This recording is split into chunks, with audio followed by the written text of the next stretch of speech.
கிருஷ்ணகிரி மாவட்டம் பர்கூர் தொகுதி அதிமுக வேட்பாளர் இசி கோவிந்தராசன் முன்னிலையில் திமுகவை சேர்ந்த 50க்கும் மேற்பட்டோர் அதிமுகவில் இணைந்தனர். கிருஷ்ணகிரி மாவட்டம் பர்கூர் சட்டமன்ற தொகுதியில் அதிமுக வேட்பாளர் இசி கோவிந்தராசன் போட்டியிடுகிறார். இவர் நாயக்கனூர், மோடிக்குப்பம், நக்கல்பட்டி, சொந்தாரப்பள்ளி உள்ளிட்ட பல்வேறு கிராமங்களில் பொதுமக்களை சந்தித்து வாக்குகளை சேகரித்தார். அப்போது ஜெகதேவி பகுதியில் வாக்கு சேகரிப்பில் ஈடுபட்டிருந்தார். அப்போது 50 ஆண்டு காலம் திமுக உறுப்பினராக இருந்த நெடுஞ்செழியன் தலைமையில் பர்கூர் ஒன்றிய இலக்கிய அணி அமைப்பாளர் நவீன்குமார், கிளை செயலாளர் கணபதி, மாவட்ட தொழிலாளர் அணி துணை அமைப்பாளரும் முன்னாள் தலைவருமான ராதாகிருஷ்ணன் உள்ளிட்ட 50க்கும் மேற்பட்டோர் அதிமுகவில் வேட்பாளர் இசி கோவிந்தராசன் முன்னிலையில் இணைந்தனர். அவர்களை வேட்பாளர் இசி கோவிந்தராசன் வரவேற்று அதிமுக துண்டு அணிவித்து கட்சியில் இணைத்துக் கொண்டார்.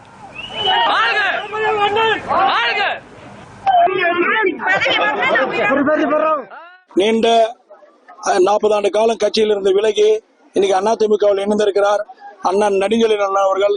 அவருடைய தலைமையில் 50 இளைஞர்கள் இன்றைக்கு கட்சியில் சேர்ந்திருக்காங்க.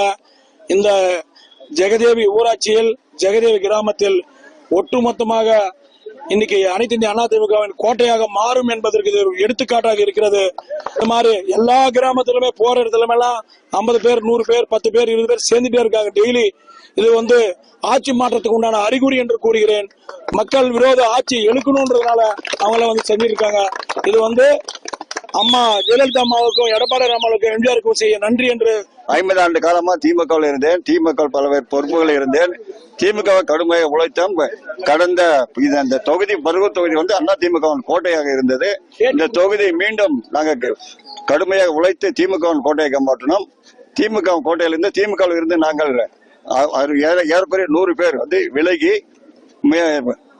ஒன்றிய இலக்க அணி அமைப்பாளர், வர்த்தக அணி துணை அமைப்பாளர், இப்படி பல பொறுப்புகளில் இருந்து விலகி இன்று அதிமுகவில் திரு கோவிந்தராஜா தலைமையில நாங்கள் இணைகிறோம். அவர் எந்த நன்றி மீண்டும் இந்த மருவ தொகுதியை அதிமுக கோட்டையாக மாற்றுவோம் என்றும், இந்த ஜெகதேவி ஊராட்சியில் அதிமுக ஓட்டு அதிகமாக பெற்றுத் தருவோம் என்று இந்த நேரத்தில் கூறிக்கொண்டு விடைபெறும். நன்றி, வணக்கம்.